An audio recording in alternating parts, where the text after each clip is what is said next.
آپ لوگوں کے دل و دماغ میں کبھی یہ سوال نہیں آیا کہ قرآن مجید میں کئی صورتیں ایسی ہیں جو انبیاء کے نام پر ہیں؟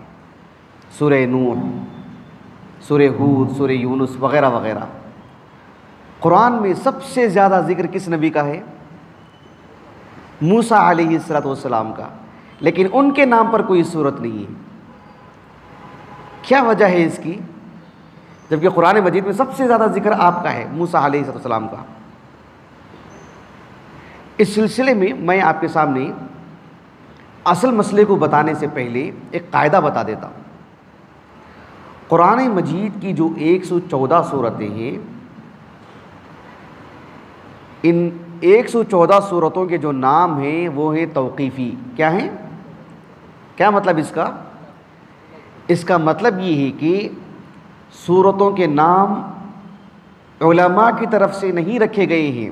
علماء چاہے صحابہ ہی سے آپ لے لیں، ہر ایک کا ذوق الگ، ہر ایک کا مطالعہ الگ، ہر ایک کے علم کی وسعت الگ، ہر صورت میں کئی مضامین ہوتے ہیں، جس کو جو مضمون نمایاں نظر آیا اس کے حساب سے نام رکھ دیا گیا ہو، ایسا نہیں ہے۔ قرآن میں 114 صورتوں کے جو 114 نام ہیں، اور کچھ صورتوں کے ایک سے زائد نام ہیں، وہ اللہ کی طرف سے ہیں۔ اللہ کے رسول نے اس صورت کا نام بیان کیا کہ یہ اس صورت کا یہ نام ہے، تو جس صورت کا جو نام تھا وہ اللہ کے رسول نے بیان کیا۔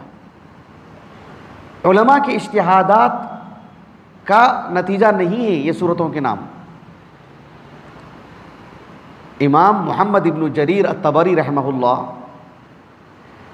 آپ کی جو تفسیر ہے جامع البیان فی تأویل عنآئی القرآن، اس پر آپ نے اپنی تفسیر پر ایک مقدمہ لکھا ہے، بہت طویل، بہت مفصل۔ اس میں آپ نے قرآن کے جو نام ہیں ان ناموں کو بیان کیا۔ بیان کرنے کے بعد جب سورتوں کے نام کی بات آئی تو آپ نے کہا کہ وَثُمَّ لِسُوَرِ الْقُرْآنِ أَسْمَاءٌ سَمَّاهَا بِهَا رسول اللہ صلی اللہ علیہ وسلم، یعنی قرآن کے ناموں پر گفتگو کرنے کے بعد، اس سے فارغ ہونے کے بعد آپ نے کہا وَثُمَّ لِسُوَرِ الْقُرْآنِ أَسْمَاءٌ، کہا کہ قرآن کی صورتوں کے کچھ نام ہیں، وہ نام ہمیں کہاں سے ملے؟ کہا کہ سماہا بہا رسول اللہ صلی اللہ علیہ وسلم۔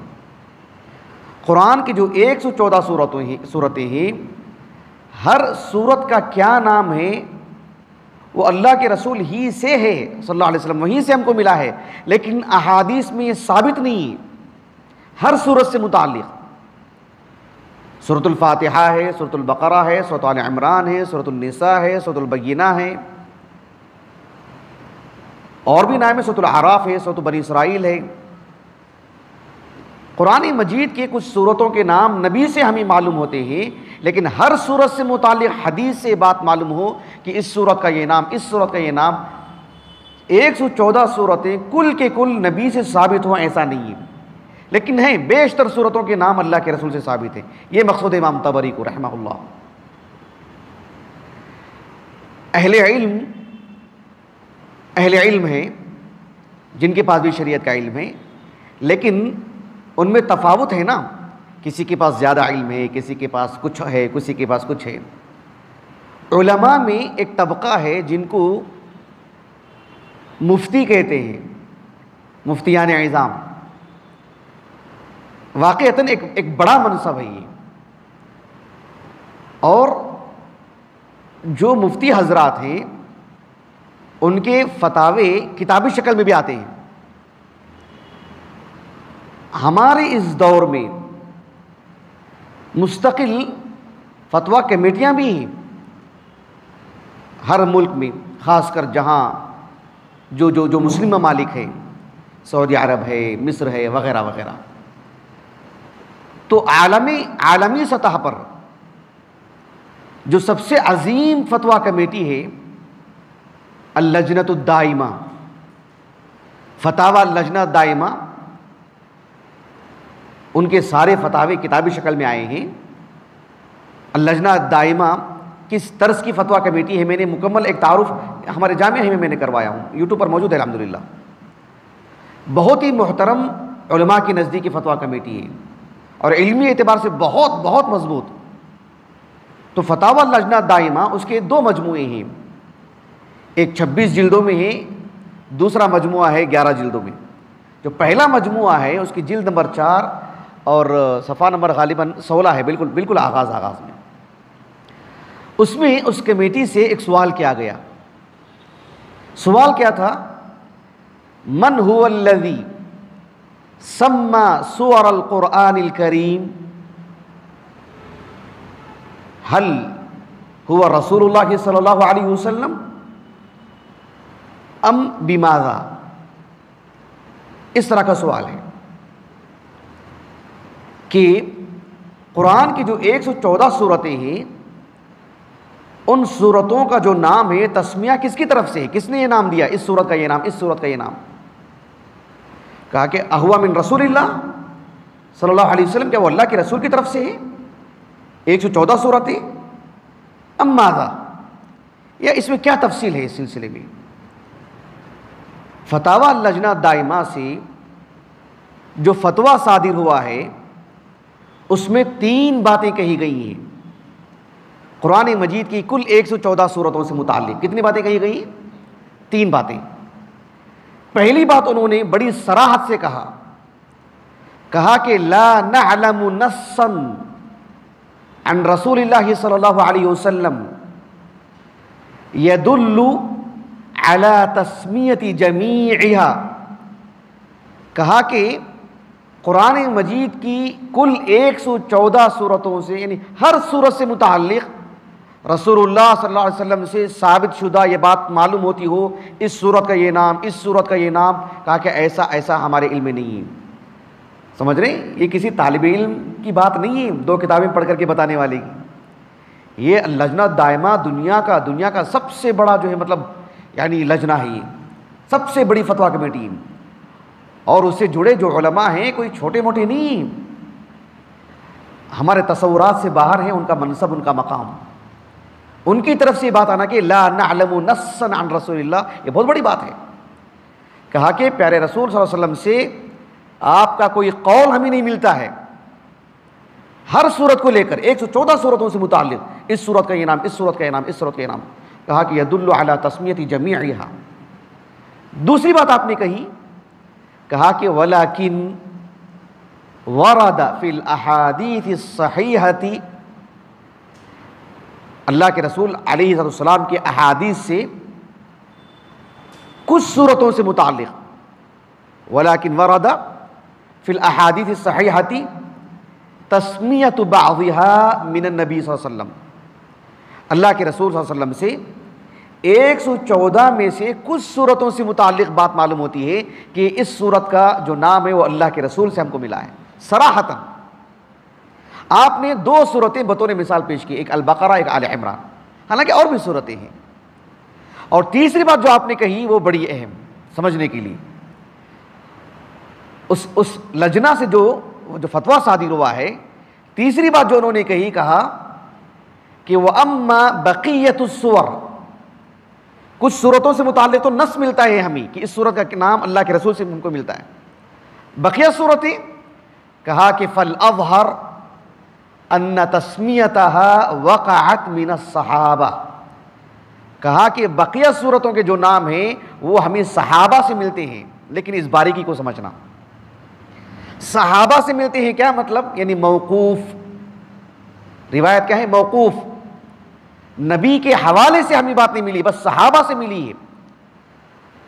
جب صورتوں کے نام توقیفی ہیں بس سند کے اعتبار سے وہ موقوف روایت ہے، ورنہ صحابہ اپنی طرف سے اس کا نام نہیں دیے ہیں، وہ نبی کے حوالے سے ہی بتائے ہیں، بس اس میں نبی کے نام کی صراحت نہیں ہے، یہ کہنا مقصود ہے۔ ایک حدیث ہے بہت معروف، متفقن علیہ حدیث ہے، صحیح بخاری میں تو کئی مقام پر ہے، میں کتاب التوحید سے آپ کو بتا رہا ہوں۔ ایک صحابی ہیں سہل ابن سعد الساعدی رضی اللہ عنہ، ایک معروف واقعہ ہے، وہ اللہ کے رسول کے پاس ایک خاتون آئی اور اپنے آپ کو ہبا کر دی تھی، وہ میں اس تفصیل میں نہیں جانا چاہتا ہوں، آپ علیہ السلام نے وہ صحابی سے سوال کیا جنہوں نے کہا تھا کہ اے اللہ کے رسول اس خاتون سے میری بیاہ کروا دیں، میری شادی کروا دیں۔ اللہ کے رسول نے ان سے پوچھا صلی اللہ علیہ وسلم امعک من القرآن شیء، کیا قرآن کا کچھ حصہ یاد ہے؟ اس صحابی نے کیا کہا؟ نعم، سورۃ کذا و سورۃ کذا سماہا لسور۔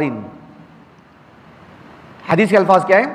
انہوں نے یہ سورت یاد ہے، یہ سورت یاد ہے، سورتوں کے نام لیا انہوں نے، یعنی عہد نبوی کی بات ہے۔ جب انہوں نے سورتوں کے نام لیا انہوں نے، تو کہاں سے سیکھا ہوگا؟ انہوں نے خود سے کہہ دیا ہوگا کہ اس سورت کا یہ نام، اس سورت کا یہ نام، نبی کے سامنے؟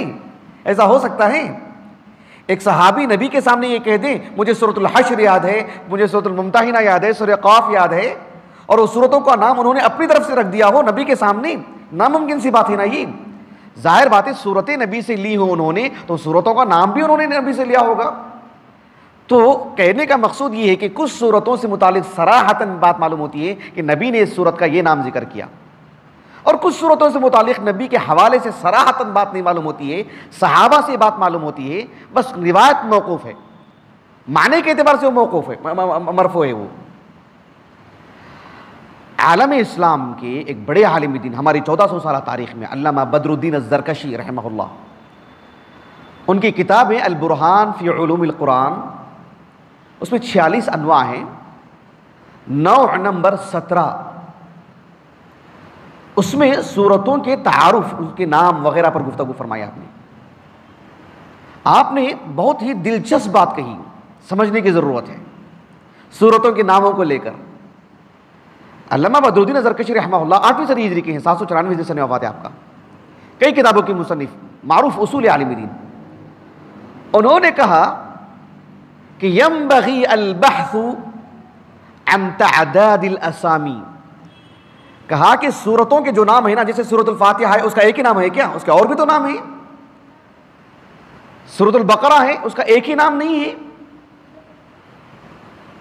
کئی سورتوں کے کئی نام ہیں، ایک ایک سورت کے ایک سے زائد نام بھی ہمیں ملتے ہیں۔ تو کہا کہ ایک طالب علم ہر سورت سے متعلق تحقیق کرے کہ ایک ایک سورت کے کتنے نام ہیں۔ اچھا، اس کے بعد آپ نے کیا کہا؟ کہا کہ پھر غور کرے هل هو توقیفی او بما یظہر من المناسبات، کہا کہ جب کسی سورت کا کوئی نام ہے اور ایک سورت کا ایک سے زائد نام ہے، تو کہا کہ غور کرے کہ کیا یہ توقیفی ہے؟ سورۃ الفاتحہ ہے ایک نام ہے لیکن اور بھی تو نام ہے اس کی، تو کیا سب کے سب توقیفی ہیں، یا بس اس سورت کو پڑھ کر کے اس سورت میں جو مضمون ہے، جو پیغام ہے، اس اعتبار سے علماء نے جو بات ان کو نمایاں لگی اس سے انہوں نے ایک ایک نام ذکر کر دیا ہو؟ تو علامہ زرکشی رحمہ اللہ کہتے ہیں فَإِن كَانَ الثَّانِي، اگر دوسری بات ہو کہ ایک عالم کو جو بات نمایاں لگی اس کے حساب سے انہوں نے وہ نام دے دیا ہو، تو آپ نے کہا فَلَن يَعْدِمَ الْفَطِنُ أَن يَسْتَخْرِجَ مِن كُلِّ سُورَةٍ مَعَانِيَ كَثِيرَةً وَيَقْتَضِي اشتقاق اسمائها، کہا کہ وَذَلِكَ بَعِيدٌ، کہا کہ اگر ایسا ہو کہ جیسے مثال کے طور پر اگر ہم کسی صحابی کو لے لیں، عبداللہ بن عباس کو مثلا رضی اللہ عنہما، کتنا گہرا علم آپ کو قرآن کے اعتبار سے، اگر عبداللہ بن عباس رضی اللہ عنہما سورۃ البقرہ پڑھیں تو آپ کو کتنے مضامین نظر آئیں گے؟ اس میں صرف بقرہ کا قصہ ہے کیا؟ اس میں بنی اسرائیل کا بھی قصہ ہے۔ اگر کسی کو لگے کہ جو ہے اس میں بنی اسرائیل کا قصہ بہت طویل ہے، مفصل ہے، یہ سورۃ بنی اسرائیل ہونا چاہیے۔ اگر کسی کو لگے کہ جو ہے اس سورت میں تحویل قبلہ کا مسئلہ ہے، اس میں یہ سورۃ القبلہ ہونا چاہیے۔ اگر کسی کو لگے کہ جو اس میں سورۃ قصاص کا مسئلہ ہے، یہ سورۃ القصاص ہونا چاہیے۔ اس میں روزے کا مسئلہ ہے، یہ سورۃ الصوم ہونا چاہیے۔ سورت میں ایک سورت میں کئی باتیں، کس کس کا نام لیں گے، کس کس سے موسوم کریں گے؟ پھر تو سب کے ذوق، سب کی اجتہادات، سب کے علم کی وسعت الگ الگ ہے، پھر کیا ہوگا اس کا معاملہ؟ کہا کہ نہیں، یہ توقیفی ہے، اس لیے اس میں اللہ کی طرف سے نام ہے، جو اللہ کے رسول نے سورت پڑھ کے سنائی تو نام کے ساتھ پڑھ کے سنائی کہ یہ سورۃ البقرہ ہے، سورۃ آل عمران، سورۃ النساء ہے، اور یہ بات جو ہے قرین صحت ہے۔ دراصل اللہ کے رسول کے صحابہ جب اللہ کے رسول صلی اللہ علیہ وسلم قرآن املا کرواتے تھے نا، جیسے وحی نازل ہوتی اللہ کے رسول املا کرواتے تھے نا صحابہ کو، تو صحابہ صرف قرآن لکھتے تھے۔ شیخ الاسلام ابن تیمیہ رحمہ اللہ، ان کا جو مجموع الفتاوی ہے نا، میں اس کی بات نہیں کر رہا ہوں، الفتاوی الکبریٰ، میرے پاس مجلد ضخیم جلد ہے، مجلد ہے، وہ کئی جلدوں میں بھی چھپی، میرے پاس مجلد ہے۔ شیخ الاسلام ابن تیمیہ رحمہ اللہ کہتے ہیں کہ صحابہ کا معاملہ ایسا تھا، کہا کہ ہم جردوا المصاحف عما لیس فی القرآن، کہا کہ صحابہ کے پاس جو مصحف ہوتے تھے نا، عبداللہ بن عباس کے پاس، عبداللہ بن مسعود کے پاس، عبداللہ بن عمر بن عاص کے پاس، زید بن ثابت کے پاس، علی بن ابی طالب کے پاس، دیگر صحابہ کے پاس رضی اللہ عنہم اجمعین، ان کے پاس جو مصحف ہوتے تھے وہ مصحف میں صرف اللہ کا کلام لکھتے تھے جو اللہ نے نازل کیا، اس میں زائد کوئی چیز نہیں لکھتے تھے، حتیٰ کہ سورتوں کے نام بھی نہیں لکھتے تھے۔ وہ کہا کہ حتیٰ لم یکتبوا التأمین، سورۃ الفاتحہ لکھتے تو اس کے بعد آمین انہوں نے نہیں لکھا، ولا اسماء السور، سورتوں کے نام انہوں نے نہیں لکھا، ولا التخمیس ولا التعشیر۔ بعد کی جو ادوار میں تقریباً 4ویں-5ویں صدی ہجری کے علماء کے درمیان ایک معاملہ ایسا تھا کہ آج ہمارے مصحف میں کیا لکھا ہوا رہتا ہے؟ رکوع نمبر لکھا ہوا رہتا ہے نا، سورے سے اتنا، پارے سے اتنا لکھا ہوا رہتا ہے، نہیں لکھا ہوا رہتا ہے۔ آپ چند 100 سال پہلے کی اگر تحریریں پڑھیں گے، کتابیں پڑھیں گے، تو ان کے پاس ہر 5 آیتوں پر، اس کو تخمیس کہتے تھے، تعشیر کہتے تھے، ہر 5 آیتوں پر ایک علامت ہوتی تھی، ایک رنگین علامت، لال رنگ کی، ہرے رنگ کی، ہر 10 آیتوں پر ایک علامت ہوتی تھی، ہر ایک موضوع ہوتا تو اس موضوع کے اختتام پر ایک علامت ہوتی تھی۔ تو کہا کہ شیخ الاسلام تیمیہ نے رحمہ اللہ ولا التخمیس ولا التعشیر، یہ سب علامتیں صحابہ کے درمیان نہیں تھی، انہوں نے صرف کلام اللہ لکھا، انہوں نے سورتوں کے نام تک نہیں لکھا انہوں نے۔ یہ سب باتیں سمجھ میں آئی آپ کو؟ اب میں آپ کو اصل بات سمجھاتا ہوں۔ حافظ جلال الدین السیوطی رحمہ اللہ، آپ کی کتاب ہے الاتقان فی علوم القرآن، اس میں بھی کئی انواع ہیں، 80 سے زائد۔ نوع نمبر 14 وہ سورتوں کی معرفت سے متعلق ہے، اسماء السور وغیرہ سے متعلق۔ اس میں آپ نے کہا، حافظ سیوطی نے رحمہ اللہ کہا کہ کسی مسلمان کے دل میں ایک سوال یہ بھی آئے گا کہ قرآن مجید میں کچھ صورتوں میں نبیوں کے قصے ہونے کی وجہ سے اللہ نے اس صورت کو اس نبی کے نام سے موسوم کر کے نازل فرمائے، جیسے مثال کے طور پر سورہ نوح، سورہ ابراہیم، سورہ ہود، سورہ یونس، سورہ یوسف، حتیٰ کہ سورۃ محمد، ان سورتوں سے نام ہیں۔ حافظ سیوطی رحمہ اللہ نے کہا کہ دیگر صالحین کے نام پر بھی قرآن میں سورتیں ہیں، جیسے سورۃ آل عمران، سورۃ مریم، سورۃ اللقمان، سورۃ المؤمن، صالحین کے نام پر سورتیں ہیں۔ حتیٰ کہ آپ دیکھیں گے کہ بہت سارے اقوام کے نام پر بھی سورتیں ہیں، جیسے آپ دیکھو سورۃ بنی اسرائیل، سورۃ الکہف یا سورۃ اصحاب الکہف، اسی طرح سے سورۃ الحجر ایک قوم کے نام پر سورت، سورۃ السبا ایک قوم کے نام پر سورت۔ حتیٰ کہ آپ دیکھو کہ ایک جماعت فرشتوں کی، سورۃ الفاطر ہے نا، اس کا نام سورۃ الملائکہ، بعض مصحف میں دیکھیں گے آپ، سورۃ الملائکہ، سورۃ الجن، وہ بھی تو ایک مخلوق ہے اللہ رب العالمین کی، سورۃ المنافقین، المنافقون سورت ہے، سورۃ المطففین ایک سورت ہے۔ تو اس طرح کی جماعتوں کے نام پر سورتیں ہیں قرآن مجید میں، لیکن حیرت کی بات یہ ہے کہ قرآن مجید میں سب سے زیادہ مفصل تفصیل سے جن کا قصہ بیان کیا گیا ہے وہ ہے موسیٰ کا علیہ السلام، بالخصوص جو سورت آج تلاوت کی گئی، سورۃ الاعراف۔ اسی لیے میں نے یہ باتیں آپ کے سامنے رکھ رہا ہوں۔ سورۃ الاعراف ہے، سورۃ طٰہٰ ہے، سورۃ القصص ہے، خصوصیت کے ساتھ۔ حتیٰ کہ بعض اہل علم نے کہا کاد القرآن ان یکون کلہ لموسیٰ علیہ السلام، کہا کہ ایسے معلوم ہوتا ہے کہ قرآن مجید میں صرف کیا ہے، صرف موسیٰ کا قصہ ہے، کیا ہے، صرف موسیٰ کا قصہ ہے، اتنا مفصل۔ اس کے باوجود بھی آپ کے نام پر کوئی صورت نہیں۔ حافظ سیوطی رحمہ اللہ نے یہاں ایک بات یہ بھی ذکر کی، آدم علیہ السلام کا قصہ بہت سارے مقامات پر ہے لیکن ان کے نام پہ کوئی صورت نہیں ہے۔ لیکن بعض اہل علم نے کہا کہ جو سورۃ الدہر ہے نا، اس کا ایک نام ہے سورۃ الانسان، کہا کہ الانسان کون ہے وہ، کہا کہ وہ آدم، کہا کہ ان کے نام پر صورت ہے۔ قرآن مجید میں سورۃ الصافات میں لے لیجئے، نمایاں قصہ اسماعیل کا ہے علیہ السلام، ذبیح اللہ، لیکن ان کے نام پر کوئی صورت نہیں، لیکن بعض اہل علم نے اس صورت کو سورۃ الذبیح قرار دیا ہے۔ سورۃ الصاد ہے، اس میں داؤد علیہ السلام کا قصہ نمایاں ہے. بعض اہل علم نے اس سورت کو سورۃ داؤد کہا ہے، لیکن موسیٰ علیہ السلام کے نام پر کوئی ایسی سورت نہیں. بعض اہل علم جیسے حافظ سیوطی رحمہ اللہ نے ذکر کیا کہ امام سخاوی رحمہ اللہ کی کتاب جمال القراء، اس میں سورۃ طٰہٰ کا نام سورۃ کلیم اللہ لکھا ہوا ہے. کیا لکھا ہوا ہے؟ سورۃ الکلیم. بعض مصاحف میں کہا کہ سورۃ موسیٰ لکھا ہوا ہے سورۃ طٰہٰ کو، لیکن اللہ جزائے خیر کہ حافظ سیوطی کو رحمہ اللہ آپ نے کہا وَذَلِكَ يَحْتَاجُ إِلَى مُسْتَنَدٍ مِّن أَثَرٍ، کہا کہ یہ ایسا نہیں ہوگا، یہ سورہ موسیٰ ہے، سورہ کلیم ہے، جس طرح سے سورۃ الفاتحہ، سورۃ البقرہ جس طرح سے مستند ثابت ہے ویسے ثابت ہونا چاہیے. دراصل دیکھو سبحان اللہ، اس سے بات معلوم ہوتی ہے کہ قرآن کی صورتوں کے نام توقیفی ہیں. اگر ویسا دیکھا جائے تو 50 صورتیں سورہ موسیٰ بن جائیں گی. کتنے صورتوں میں موسیٰ کا نام ہے، علیہ السلام قصہ ہے، لیکن سورہ موسیٰ نہیں ہے. یہ اس کی واضح دلیل ہے کہ قرآن کی صورتوں کے جو نام ہیں وہ توقیفی ہیں. کیا ہیں؟ توقیفی، اجتہادی نہیں، ورنہ سورۃ موسیٰ ہونا چاہیے تھا لازمی طور پر.